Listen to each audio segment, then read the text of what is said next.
Sa unang tingin, tila isang saradong tindahan lamang ito sa tabi ng kalsada sa Barangay San Vicente, Baguio City.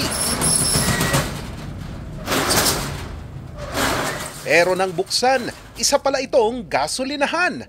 Mayroong tangke ng diesel at fuel pump. Ang nasabing gasolinahan ay nadiskubre ngayong taon dahil sa reklamo ng ilang residente dahil sa posibleng panganib na dala nito.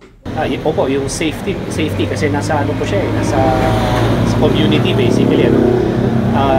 Alam niyo po, kahit ang isang normal na gasolinahan na malaki, sometimes may mga accidents na nangyayari at nagkakaroon ng sunog, and it poses danger to the proximate area, no?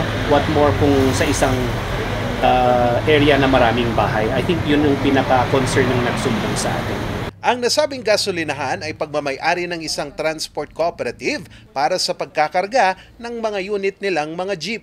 Nang hingan ng business permit ang establishmento, tanging business permit ng kooperatiba ang naipakita ng nagbabantay sa gasolinahan. Hindi safe, kaya nabigyan sila ng mga notices of violations, at ang next na procedure natin, talagang ipapadlock natin kung despite the notices at nag-operate pa rin sila.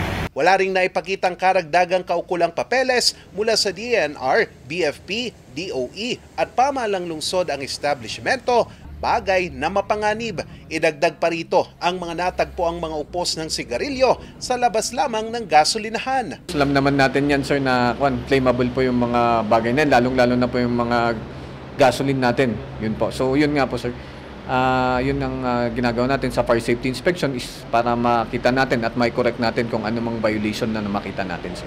Tumanggi nang magbigay ng payag ang nagbabantay, pero tiniyak nila na ipapaubos na nila ang laman ng tangke nila bago nila ito baklasin. Dagdag pa ng Business Permits and Licensing Office, hindi naman daw sila kontra rito, pero nakataya din dito ang kaligtasan ng publiko kapag mayroong mangyaring hindi inaasahan. Ito na ang pangatlong illegal na gasolinahan na ipinasara ng pamahalang lungsod ngayong taon. Charles Nicolimon para sa Luzon Headlines.